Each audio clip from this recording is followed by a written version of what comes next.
Welcome to Gym Owner Freedom. I am Scott Carpenter, and I am a former broke, struggling, frustrated, and overworked gym owner that felt stuck no matter what I did to try and improve the business. Once I realized that the answer wasn't what I thought it was, just getting more clients, and after really doing the math on acquisition and churn rates, I realized I wasn't even playing a winnable game to begin with. With my current price structure, mathematically, there was no way I could afford to pay my staff so I could scale up and out of the business, that I can have the time, the money, the impact, and the freedom that I always knew I was capable of. Once I learned how to add value by selling transformational programs to people who needed more than just workouts, everything changed in my life. Today, I own 6 gyms that all run without me, and I am free to pursue my passion projects and work just because I love to, not because I have to. And if that's a goal that we mutually share together, then this is the show for you.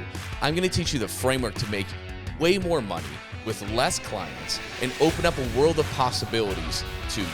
Subscribe, leave a review, and tune in every week. It'll change your life. I promise you that.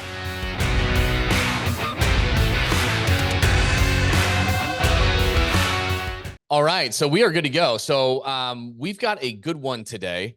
I talk about this all the time, and some of the private clients I've been working with and in our upper level scale mastermind, they're working on bigger and bigger things. They're working on multiple locations, how to get it going, how to grow this thing. I mean, we can all run a really successful one location business, but when you get into multiple locations, this is where I see people make fatal mistakes. This is where I see people crash and burn. This is where I have crashed and burned many, many times before. I've got a lot of horror stories coming out from doing multiple locations because there's a lot I've learned from the failures that I've had. And sometimes I meet people when they're midst of it. They've got 2, maybe 3 locations, and then things are falling apart. Or some people are going into that second location. It's like, whoa, pump the brakes. We got to make sure X, Y, and Z are taken care of. Otherwise, you could be in for a world of hurt. Whether it's a few months into it or 3 years later into it, you can make some fatal mistakes that will haunt you for a very long time.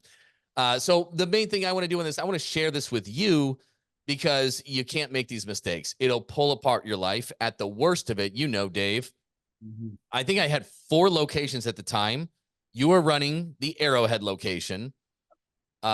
Jake, whose last name will not be mentioned, was running the 7th Street location, Central North Phoenix. I was part-time at this point, or almost out of the Desert Ridge location. And then there was the Transform Scottsdale, right? That Matt and Becky were hitting. And I had one guy who was employee number 1 who just did some pretty awful things, sunk location number 1. And instead of letting him go, I thought this is fundamentally a good person who made bad decisions. Instead of firing him, I had him go to Desert Ridge. And then I had to go over and go back working full time into 7th Street. And then he did the same thing over there, blew it up within months. And I was one person, then I had to fire him, one person trying to run 2 locations. And you would be so surprised how often I talk to gym owners that are one person and they lost the key person. And now they're one person running 2 locations. They're both suffering really badly.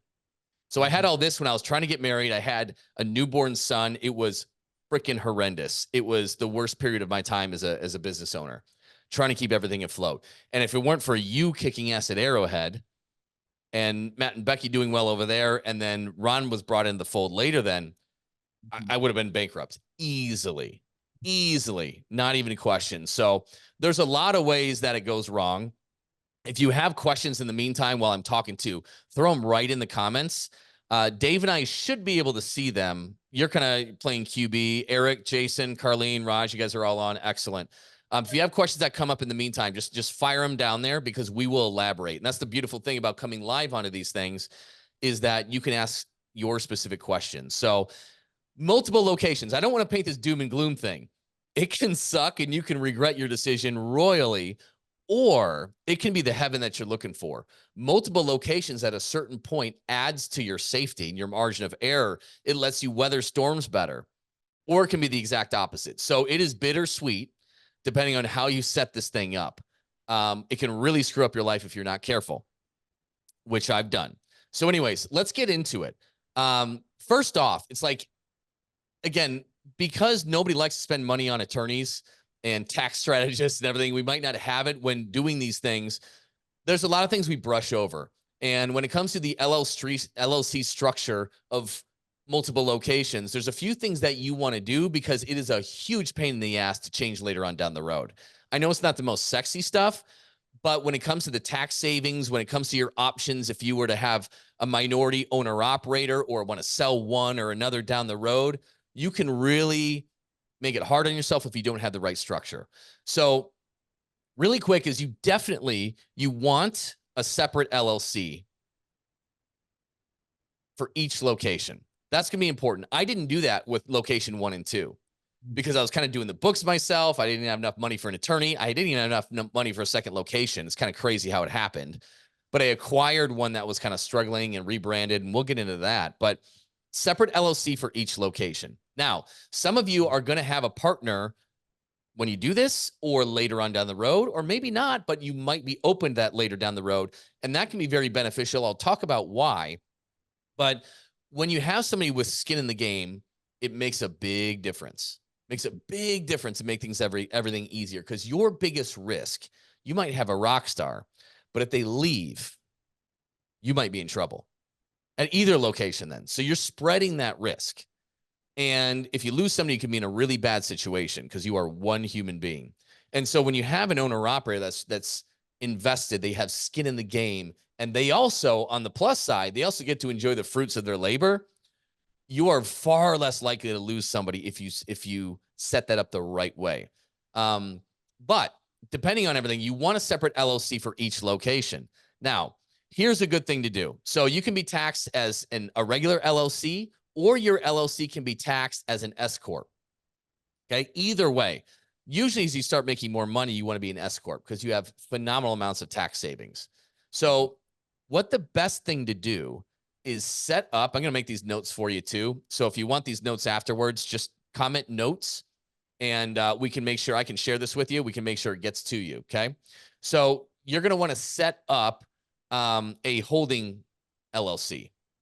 And unless, here's the thing. If your existing LLC is already taxed as an S corp, use that as the holding one.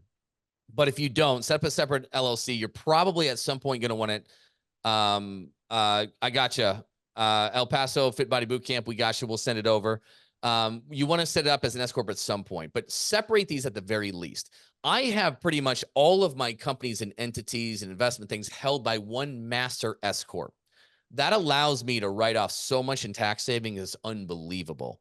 So at the very least, make sure each one has a separate LLC.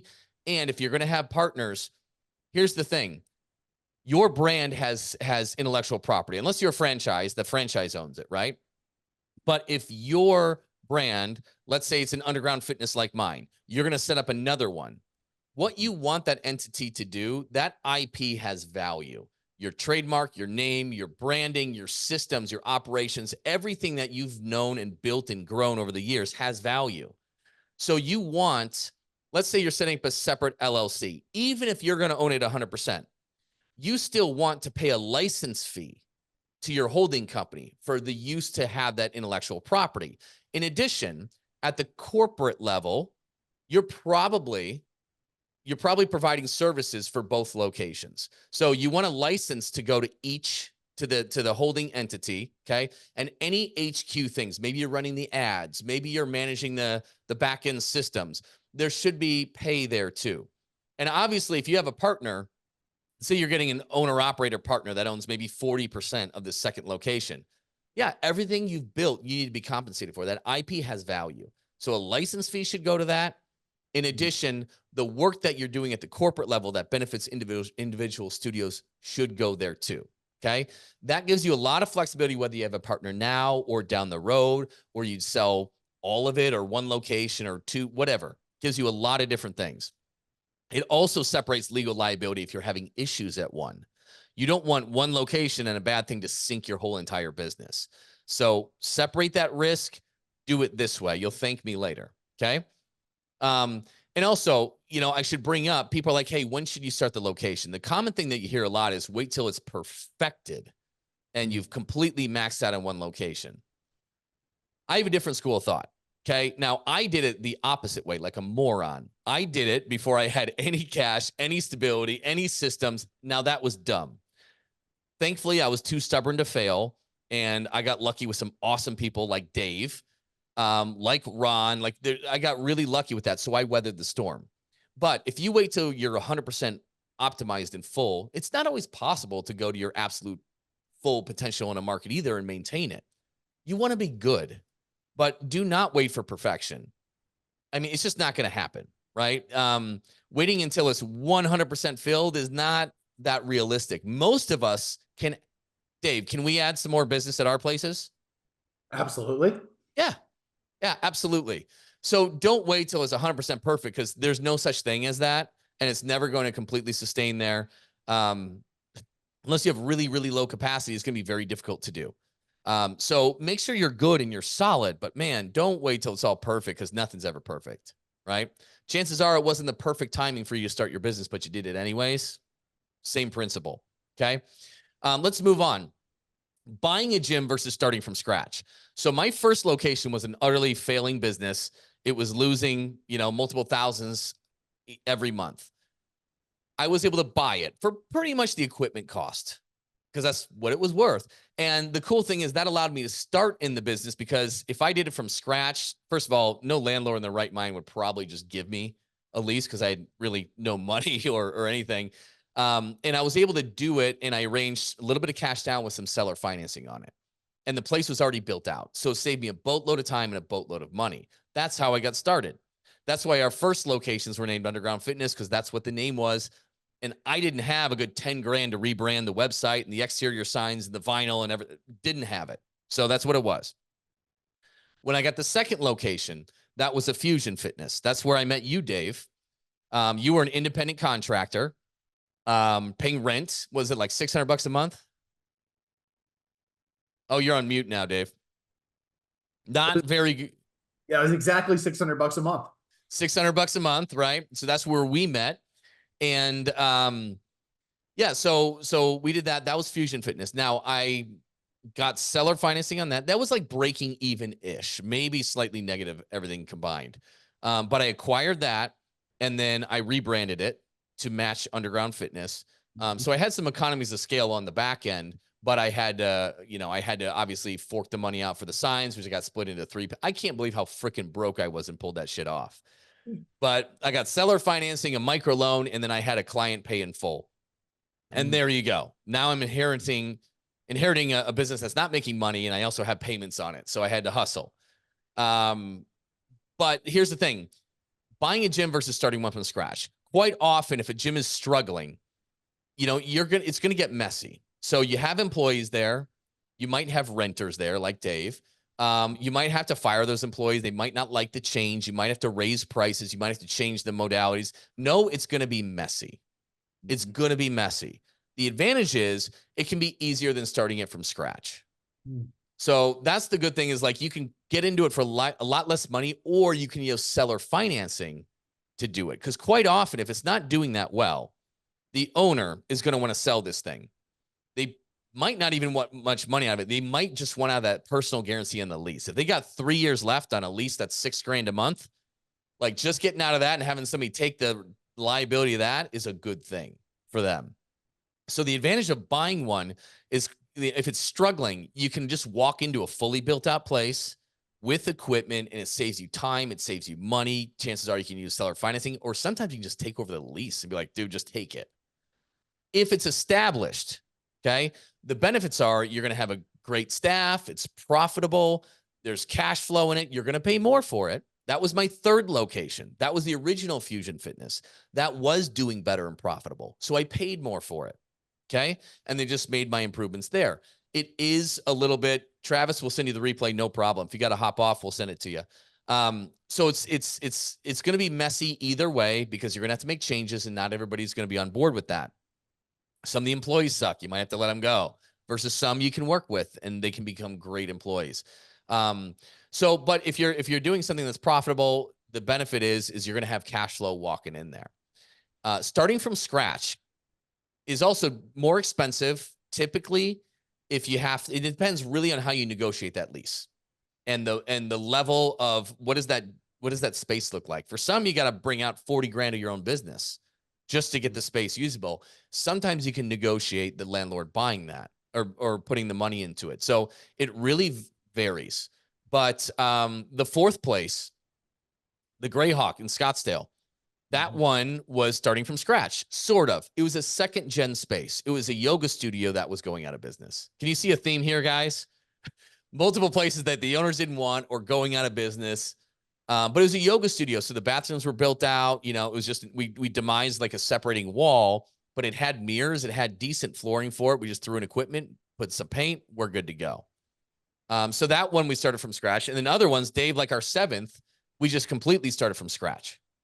We negotiated in there where the landlords actually put in a lot of the tenant improvements to get it up to space where we were. I think, how much money did we put in the TI total, you think? Ooh, that's a good question. It wasn't much. It was, I want to say like 15, 16 or something like that with the flooring and the paint and the mirrors and stuff like that. But we also negotiated whatever per square foot back on the lease. So we're getting a check for $9,300 or give or take back, which is great. So it didn't cost us much because we negotiated a killer lease. So there's a lot of variables in there. But what I want to get across is that, hey, you can take over a space from a place that's going out. And if you're looking for that, you can just call places. A lot of them will sell it to you for nothing or let you take it over. You could buy one that's successful. You're going to pay more, but you're going to get more. Or you can start it from scratch, and your costs will greatly vary on that. But it will take you more time because permits and contractors and all that kind of stuff, that kind of stuff can take some time. If you're buying, general rule of thumb is EBITDA, like earnings before interest, taxes, amortization. Bottom line is like the total profit going to the owner or the net owner benefit. You're probably going to pay a 1 to 4x that rate, depending on a lot of factors. I won't go into the nuances on here. But if a place is netting $50K a month, depending on how, you know, the stickiness of the clients, if that owner's really involved, they might leave. You might only sell that at $50K plus the maybe $15K of equipment or something like that. Or it could go a lot more. There's a lot of variables.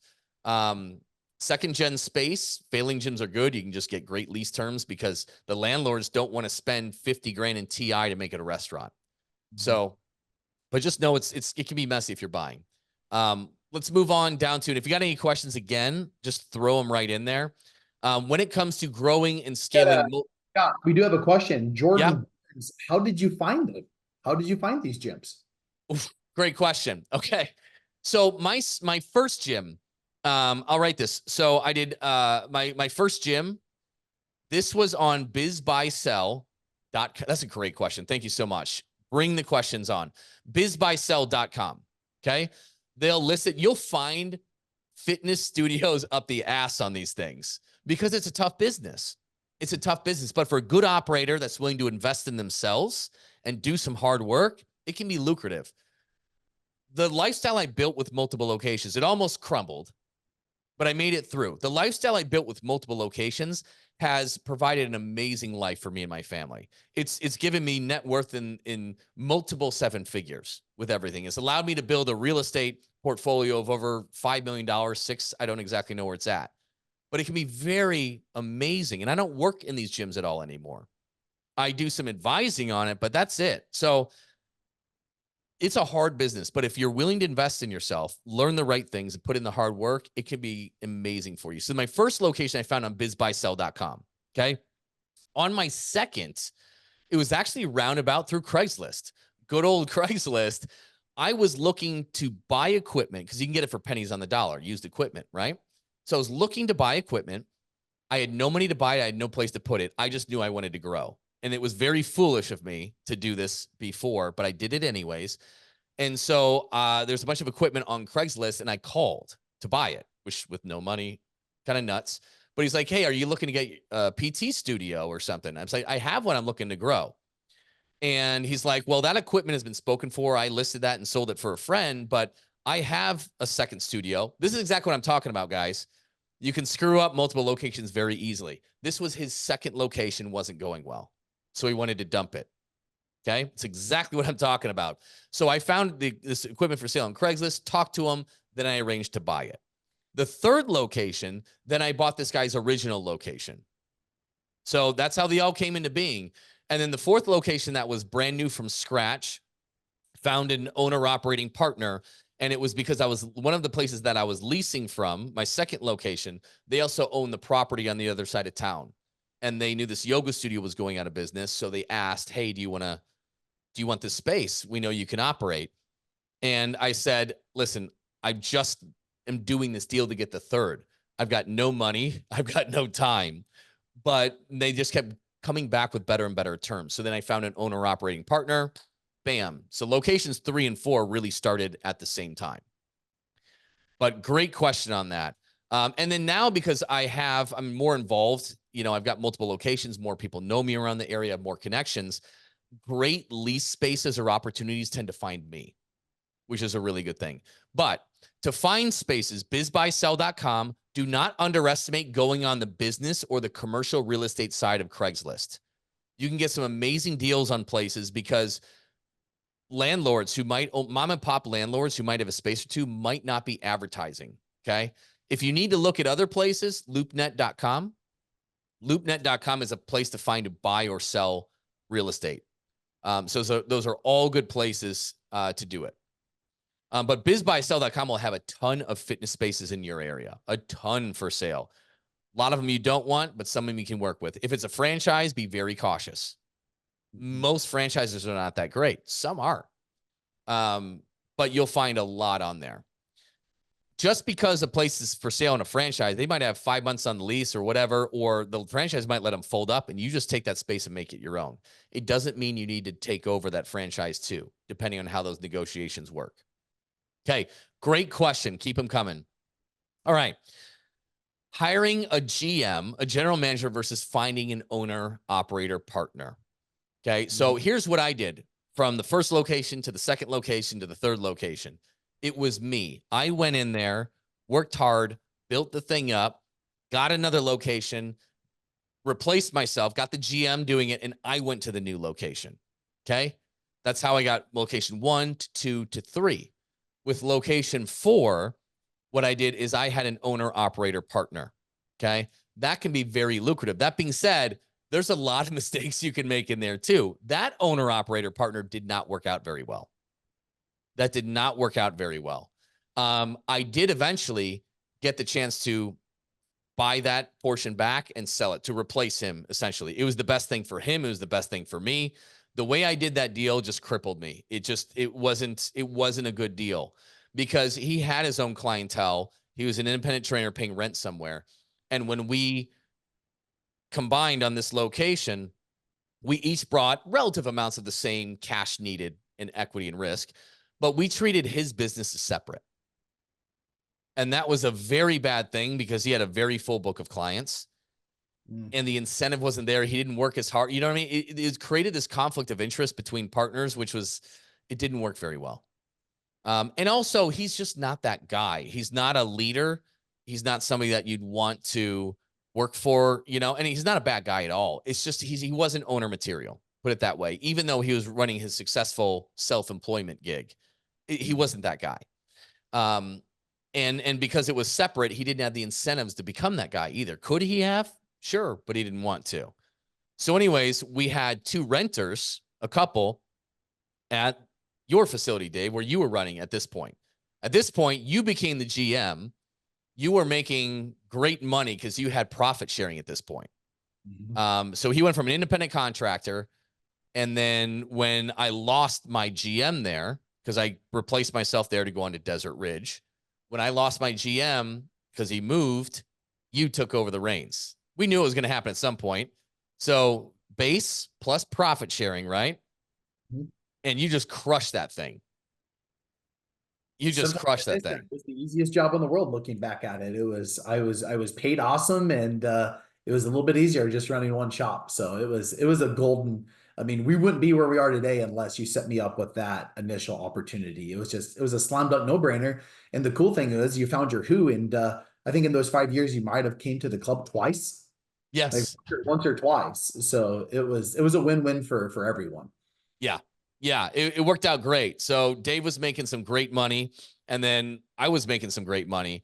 And we ran with that. So that's an example of finding a GM, right? I like to make comp plans very performance based with the smaller base, but the bigger upside. It can be a very, very good thing to do when you do something like that.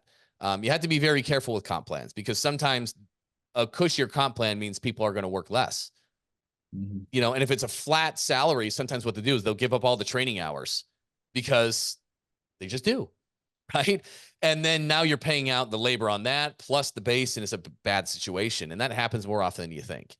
What I have since moved to, and this has evolved over time, is that you find an amazing operator like Dave or like Ron, and they have an expressed interest in wanting to have ownership or build something of their own. And so this is the cool thing. If you're open to sharing some of that pie, that's how you can grow and really manage your risk. So managing your risk and losing that GM, the worst thing that could happen is Ron goes off on his own and does his own thing. But it's really hard. Chances are he would hurt more and I would hurt more. Well, what if we could create a scenario, right, where we just do this together? And yeah, you have to quote unquote give up. But listen, they're buying in with money. They're buying in with money. They have skin in the game. And that's really important because they don't want to walk away from that. And the thing is when they're an owner, they're going to treat it differently. They're going to work harder. Like when Ron bought in, yeah, I got a chunk of cash. He got a chunk of equity. But my profit distributions actually didn't go down because the performance got better. So it's literally just a win-win all the way around. And if you can negotiate win-win deals, we're all stronger together than apart. It's the bottom line, you know. And the hard part about this business is we have a very hard time duplicating ourselves. This is the way you do it. When you have that rock star, yeah, some are going to be fine not having equity. That's okay because not everybody wants it. Some will. And if you're willing to do that and have them buy in, I can promise you it'll pay off. Sorry, I got an itch on my nose. So, and again, if you got questions on stuff, keep them coming. Now, what Dave and I did with our latest one is now it's just easier for us to open this up. And because I'm retired from working in the gyms. I'm just not going back. So what I'm really all about, if I grow more studios, which we just did, we just opened up our 7th in Mesa, Arizona, is we will get an owner operator partner. Now, this can be difficult because sometimes an operator in this world, in the fitness world, doesn't have tons of cash to put down. So what you can do in what you can do to basically mitigate that is you need to have them get some type of money. Okay. They have to have skin in the game. Dave, our Central Scottsdale location, we made a big error, didn't we, on that one? And it was somebody that I had known who's holy shit. Like he's very talented. He's very well spoken. And we got this space. We got this space because this guy, he got a little bit of extra space. It was small. It was like 1,100, 1,200 square feet. And he built out the space. It was next to his uncle's dentistry practice. Built it out. His idea was, hey, I'm going to rent it out to personal trainers and make, they'll pay me rent. I'll pay my uncle rent. I'll make a little bit of spread. Well, no surprise. Independent personal trainers have a hard time paying rent. So what had happened was that he just wanted to sublet the whole thing or lease out the whole thing. So we took it over, found this awesome dude. He's amazing. And instead of having him put in a chunk, because the equipment was there, the build out was there, but we needed working capital. We needed to put signs up and all that kind of stuff. There was money that needed to go into it, right? Well, instead of Dave and I went into it together, had our respective percentages, and so did this owner operator. Problem is we only had him put in $3,000. And then in lieu of putting in more money, we had him not take any owner guaranteed pay for 6 months. And he was able to do that because his wife was able to cover all the bills and stuff like that. Well, that backfired like crazy because that is not enough skin in the game. And he vanished. He just disappeared. Unfortunately, like it wasn't something we could really foresee. He's a great dude, but I mean, he suffered from PTSD and stuff. And he tried to disappear. I met with him. We walked it back. And then it bought us like a month, Dave, or something like that. Yep. And then we had to hear from his wife, like gone. I've never talked to him since. I had to work with like his cousin who was an attorney to like get the equity back. It was a mess. It was a mess. The bottom line is you can't just hand out equity. People have to sacrifice it. But in this case, in our 7th location, Brandon didn't have that. He could scratch together 25K, which is a significant amount, basically all that he has, right?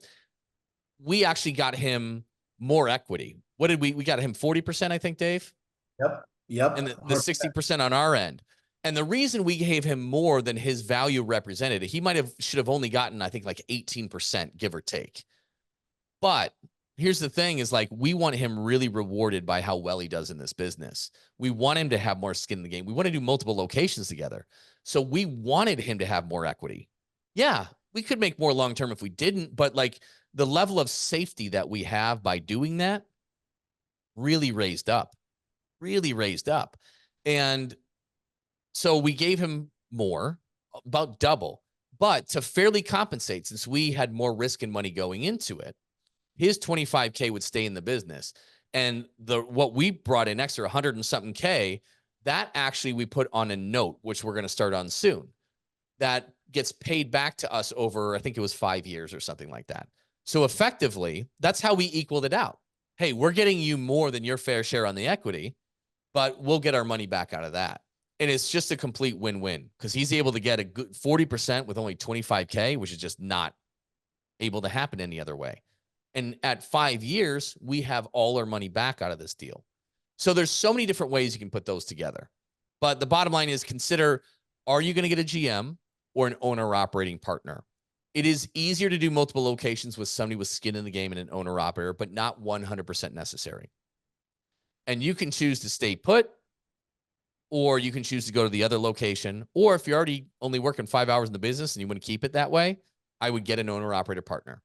The biggest risk is losing a key person and having to go in there yourself and blowing up your time. But if you don't mind doing that, no big deal. This one actually popped up for me. Jason, how would you bring on a long-term employee who wants to be an owner operator partner? Great question. So that's Dave, right? That's Dave. That would be Ron. That would be several that we've done. You need to see how they work over an extended period of time, because people can turn U's on you for sure. So, and you also, we think it would be the most amazing opportunity if someone came to us with this, but you'd be surprised. Not everybody's very interested in it, and if they're not, don't make them interested in it, right? They have to really want it themselves, or else you could be in a bad position. But it's somebody that you would know for a while, year, 2 years, see them in some ups and downs and stuff like that. And if you're confident with them, just open up that conversation. Open up that conversation to see if it's something that they're interested in. Or maybe you might even know from the interview process, it could be something that they're interested in. And if you feel comfortable with it, and well, actually that'll lead right into step number 4 here. Managing your downside risk with operating agreements and leases. So let's say you're going to do an operating partner. Okay. You want that operating agreement to protect you. So if you have an employee that wants to buy into the business, clearly defined, like that role. And the way I like to do it, or when I was working, I'm like, you replace me, right? So if somebody throws a brick through the window, it's not me talking to the cops at 3 a.m. You know what I mean? It's you, because I can't be all over the place. So really outline what that is. And the operating agreement can really protect you. So, you can have it where maybe you've only known somebody for a year and a half, but this is the guy, they want it, or girl, and they really want this thing, but maybe they're fully vested only after a year or 2 years, right? Or within the 2 years, you do it immediately, but within the 2 years or 3 years, you have the right to buy back if they abandon their position or something like that. So you just want to protect your downside. I have some trainings on that one. You definitely want to work with an attorney on it, but they don't always know how things can go sideways too. And so like in our scale program, we really go into the detail on this because a mistake can cost you a lot. If you're bringing on an owner operator partner and then they don't want to operate it anymore, shit. Now you've got to pay out a port. Now you got to solve that problem and pay out whatever their portion is. So you really want to design that, protect your downside, but maximize your upside. Same thing on the lease. If at all possible, one of your biggest downsides and your biggest risk is the lease, can be the lease. Quite often, they're going to require personal guarantees. Personal guarantees, if the worst case scenario happens and you got like a 5-year, a 10-year, personal guarantee on the lease, shit, you're on the hook for a lot of money.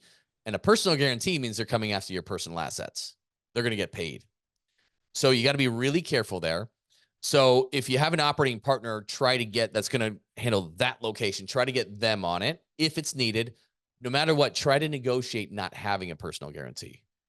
I think we've gotten all of ours off, Dave, but one, I think. And I think that's the Desert Ridge one.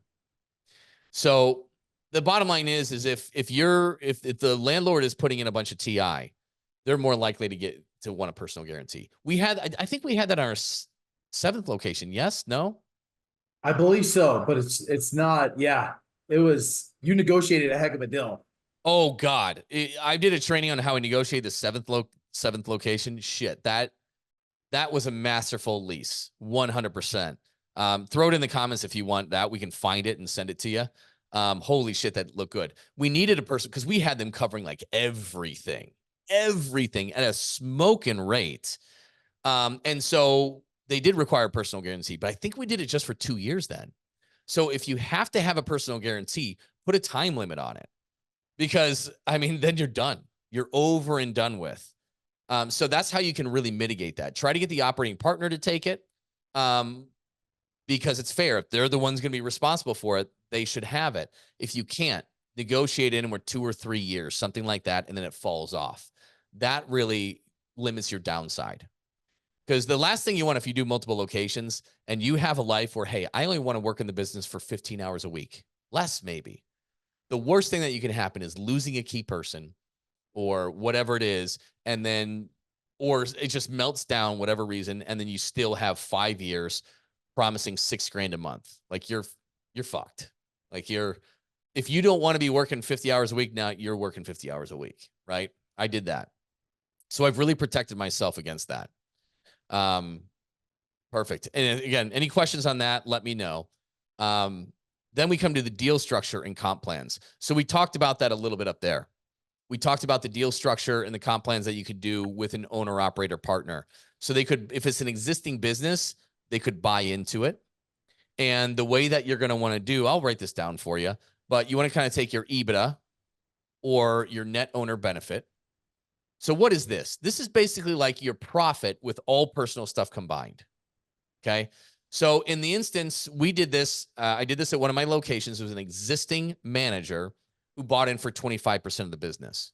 So the way we valued it, we took a look at, let's say, here's the profit for the past, year or something like that, 2 years. Here's what the profit is. Add back my salary, add back anything I'm expensing that's kind of personal stuff. That's like the net owner benefit or the EBITDA for the most part, or seller's discretionary earnings. Then you want to multiply that. By anywhere. I mean, if you're selling it to an employee, like I said, if you're buying a business, that could be anywhere from 1 to 4x. If it's an employee buying it, a 4x is pretty good.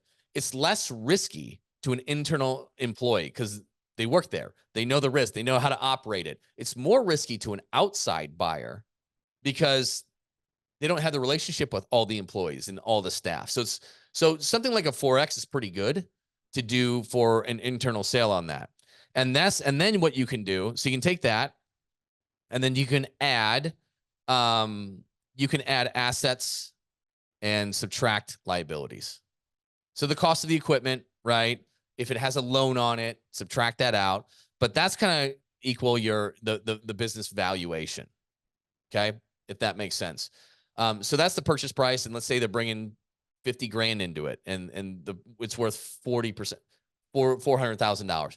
That's kind of how you would factor that in roughly on what that equity would be. And then the great thing is like here's what this means. At a 4x multiplier, because some of you aren't familiar with this, that means they're going to get 25% on their money, which you can't get anywhere else. You're not going to get a 25% return. So, if the business profits $100,000 in distributions, they own 25, they put in 25,000, they now have 25% of it, they'll be walking into making 20. Did I do that math right? Okay. They're putting in 100,000. No, it's profiting 100,000. Okay. So the valuation on that business would be $400,000. Okay. So let's say they're putting in 100 grand to get 25% of it. You know, they'll make their money back in 4 years, essentially. If you did it a 3 multiplier, they'll make it back in 3 years. That's really good. That's really good. And they can get a loan on that, actually. It's fairly easy to get a loan on that. So an employee, yes, you would want them to buy in.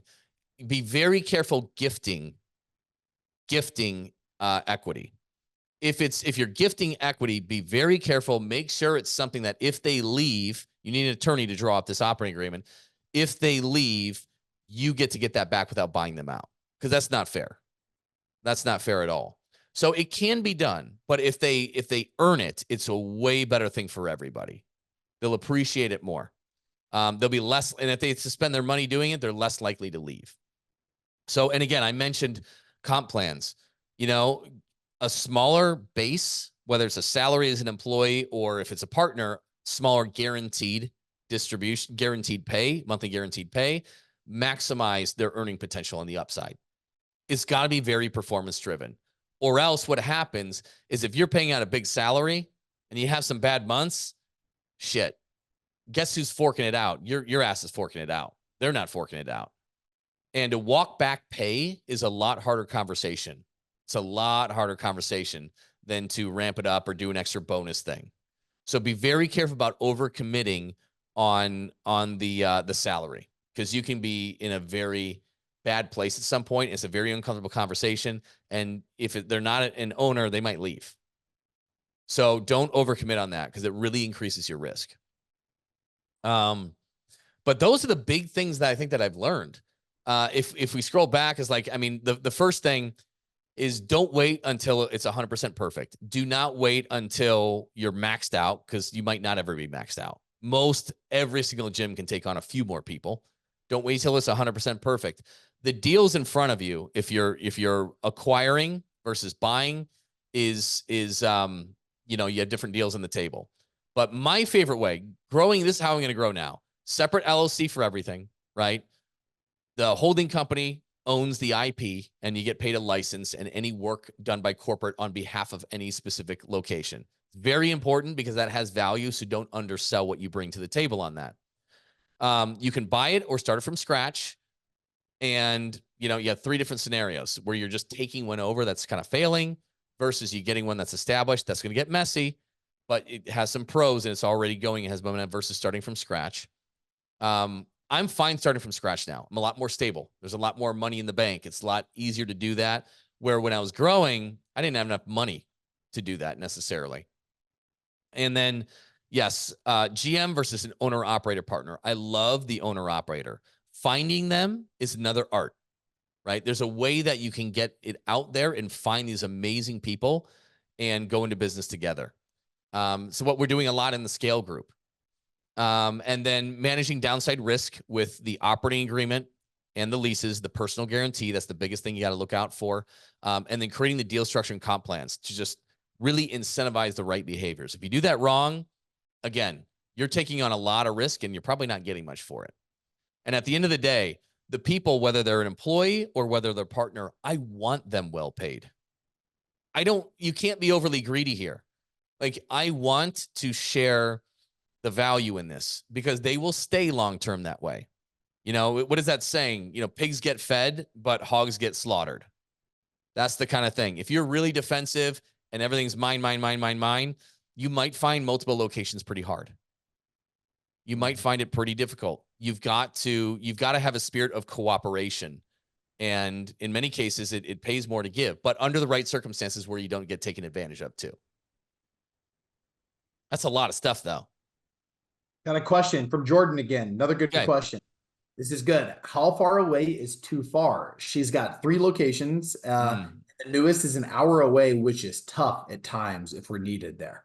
Yes. Yeah, that's a very good question. And it depends on how stable that base is. If it's really relying on you, I'd be very careful with too far away. If it's in some cases, it pays for somebody to shut it down, because like they might have this other location that's just like a huge drag because it's really far away. They don't have the staff. It's relying on them, and it's just burning you out like crazy. So, and it depends on how dire that situation is and if it's bleeding or not. If it's bleeding out, or it's just your time. Sometimes it's like, yeah, we need to find a way to get you a mayor, to get you, whether it's somebody who's going to take responsibility for this, because that drive time can kill you. When I was doing 2, I think what is the 7th Street and Desert Ridge? I think it was maybe like 20 to 25 minutes, depending on traffic, 20 to 30 minutes, really. But even that was tough. Going to multiple locations can be draining on a regular basis if it's really reliant on you. If you want, I'd be willing to hop on with you for 15, 20 minutes and give me some details on that so I can answer that question a lot more thoroughly for you, because there's several different things that could be there. Sometimes the best thing is, hey, let's get somebody to run this thing. Mhm. And if you can find an owner or operator, holy shit, does that make your life easier? And if they're successful, you make a lot of extra money doing very little, which is great. But yeah, I don't like to see them too far away unless you have a situation where you've got an owner or operator. Because if shit hits the fan and it's on you, I know how exhausting that can be, bouncing back between multiple locations. And guys, for context, like my location, I've got it rock solid in that formation. So in some of my locations, I haven't been into in years, and I don't even know the staff. And that's okay. I'm okay with that. I'm very busy. So, and I trust my people and they're doing great and we don't have problems, and, you know, they're doing their own thing. And if you can, and that's the big thing, if you can create leaders, if your job as a leader to create, if you think of it as to create other leaders, everything is going to get easier or unnecessary for you. They're just going to do it. And really, at the end of the day, it comes down to the people. We're in a service-based business. I don't care how tight your processes are. I don't care how amazing your brand is. I don't care how awesome you do nutrition coaching or this or this or this, or great your workouts are. It comes down to the people. And so that's my main underlying thing, is when I find somebody who's just an amazing person, it's like, how can we work together to where we both get everything in life that we want? And if you're able to do that, that's how you do it in the fitness industry. Because it's just so dependent on the person, the personality, and what they put into it in their heart, and wanting to do a good job. Those are things you can't teach anybody. So it relies on the right person. But good. I think that's probably it, right? There's probably a long, boring one for some people, and for other people, it's really good information. But yeah, I'll shoot you a DM, and I'll give me 20 minutes. I will kind of give me some context on it. I'll give you some very pointed advice on what I would do in your shoes. And for those of you looking to do this, wanting to get your first place or doing multiple locations, we've been through the ringer on this kind of stuff. We'd be happy to hop on a call and discuss it with the rest of you too. So if you just comment call, we'd be happy to hop on with you a little bit, get some context around it, and give you some more personalized advice. So feel free to do that. Just comment call. And if you're watching this on the replay or listening to this on the podcast, feel free to do it. We will shoot you a message. We'll give you 15, 20 minutes and point you in the right direction. Hey, just a quick reminder to everybody, if you are ready to start making an extra $10,000 more this month, every month, by making more money with less clients with transformational programs, and create a consistent flow of high quality leads, you can learn more about what it's like to work with me and my team at PT Legends, and how ridiculously affordable it is at CoachScottCarpenter.com. It is such a no-brainer that it more than pays for itself when we teach you how to enroll just two case study clients. Really, that's it. So go to CoachScottCarpenter.com and learn more about it. That's about it, though, Dave. That's it. It was a good one. I could probably go on in each of those 5 things. I'd probably go on like for another hour on the detail on it, and we probably will one of these days. So just make sure you're coming in every Thursday, 12 p.m. PST, 3 p.m. EST. And we're going to teach you something new every single week. And you can find it archived by searching in Gym Owner Freedom Facebook group as well. So appreciate it, guys. Throw call in the notes. We'd be happy to hop on, spend a few minutes with you, give you some specific direction. Thanks a lot, guys. I appreciate it. We will see you next week.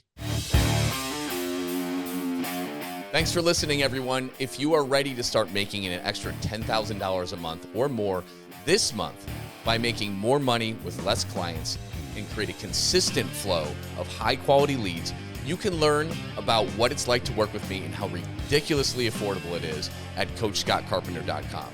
And if you got any value out of this episode, please pay it forward and leave a review for this show.